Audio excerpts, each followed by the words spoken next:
Hello, Mark Lowney here with a review of the annual report of NetLink NBN Trust.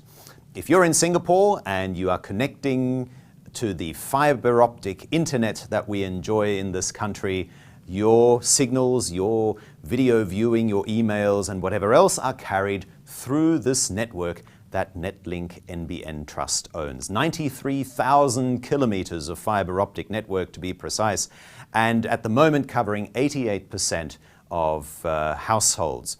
Now, in the next couple of minutes, I'll take you through the annual report, the importance of it. We'll talk about the financials, we'll talk about the directors. The IMDA also plays an important role. We'll look at the goodwill number and some of the sustainability related issues that you might also like to look up for yourself. And of course, just watching this video is no substitute to reading the annual report yourself, so make sure you do so. First, let's take in some of the overview, because as I mentioned, it is a very important network. It supports Singapore's Smart Nation initiative. It was launched 10 years ago with nationwide rollout 5 years ago. And while, as I mentioned, at the moment, residential connections, 88% of residences are connected, they're looking to get to 100% in short order. On this particular breakout of these numbers, there are also some other interesting figures. For example, that figure there, just short of 1,600. Firstly, because as people move from ADSL, that is broadband over copper wire type of broadband and coaxial broadband, into fiber optics, clearly that's going to grow. Also, they're going to support autonomous vehicles and other initiatives, such as the 5G rollout from 2020. So all up, NetLink NBN Trust stands to benefit from those trends away from ADSL and coaxial and towards 5G, towards autonomous vehicles, towards wireless hotspots, and so on. The number has actually jumped quite considerably to just under 1,600, largely because of the rollout of the infrastructure of Singapore's fourth telco. Now let's take a look at some of the financials. And what's important as I cycle through some of these numbers is that some of them are comparisons to prior year, but actually a lot of them are comparisons to the prospectus forecast, because after all, NetLink NBN Trust made its debut not too long ago. So bear that in mind. Overall though, all these bar charts, revenue higher than prospectus forecast, for example, were again better than had been expected. I didn't see any surprises in that. In breaking out the revenue numbers, this is quite interesting too, because it brings home how important certainly the residential and office connections are, but actually a lot of the growth in percentage and dollar terms comes from some of the infrastructure which isn't quite so sexy, like ducts and manholes and things like that. They make up between 1/5 and 1/6 of revenue at the moment, but as I mentioned, it's growing quite strongly, so keep your eye on that. Back to some of the other financials. Once again, the bars generally showing a positive development. Here we are. This is the connection number, better than the previous year. Right? So again, the percentage differences aren't huge, but as I mentioned, no negative surprises. EBITDA number against the forecast.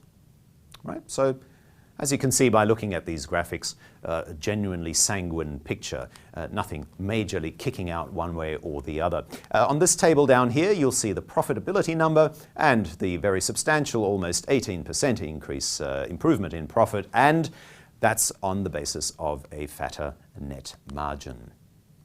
Now, some of the things that I did spot in the prospectus which were slightly better or slightly worse than what the prospectus had forecast. For example, net assets was less than had been predicted. The borrowing and liabilities were slightly more. The amount of interest they're paying is slightly more, but overall, the other thing in that last item in the plus column is the interest cover, which shows that they're able to service their debt obligations, their interest-bearing loans much better, in fact, than had previously been forecast. The auditor also comes into play in this report, and the particular issue that they looked at is the nature of the goodwill. So goodwill is an intangible asset and usually comes about from the payment for assets, in NetLink NBN Trust's case, obviously the fiber optic network, in excess of the book value, in excess of the net tangible asset value. So that goodwill, in this case, makes up 17% of the assets. So that's a very substantial number and gets a mention a couple of times in the annual report. management reports that they went through all the processes to ensure that the carrying value of the goodwill at $747 or so million continues to be fair. And what you'll see in this breakout here from the auditor's commentary is that they found those disclosures by management to be appropriate and adequate. Something that you might like to ask about at the pre-AGM if you like. The IMDA, I did mention at the beginning, also plays an important role in three ways. First of all, they're the ones who license NetLink NBN Trust to operate this telecommunications infrastructure. They, secondly, collect a license fee for that. And third, as part of the license obligations, on occasion, the IMDA issues penalties against NetLink NBN Trust. And it's actually quite easy to follow, because let's say you wanted to install fiber optic broadband in your office, let's say.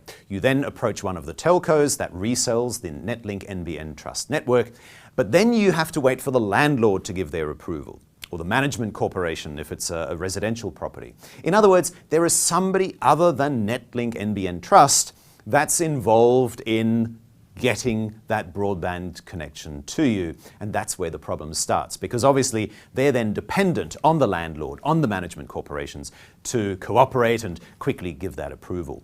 And so my sense reading the annual report was that a lot of these quality of service issues were actually the result of delays caused by third parties. Now, the penalties aren't big, $70,000 in the year under review, which was down from the previous period. $70,000 is not going to have a material impact on the net tangible asset value or the distributions to unit holders. Remember, the full year revenue figure was just under $300 million, so $70,000 certainly doesn't seem like a large amount. But of course, they're keen to reduce that to zero, and to do so, they're going to forge stronger cooperation with those third parties that I've mentioned, so that they can roll out the service much faster and therefore meet their quality of service obligations to the IMDA.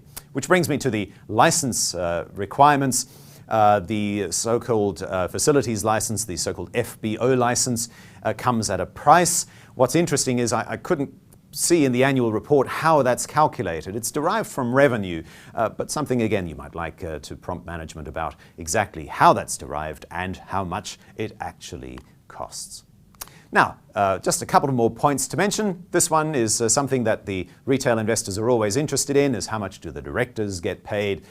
Because NetLink NBN Trust is such a relatively young company, that means that they've now separated their remuneration from their nomination committees, which has had an impact on directors' fee, and the chairman's gotten himself a $40,000 pay rise. The proposed annual figure would be $150,000, which you can see right about there.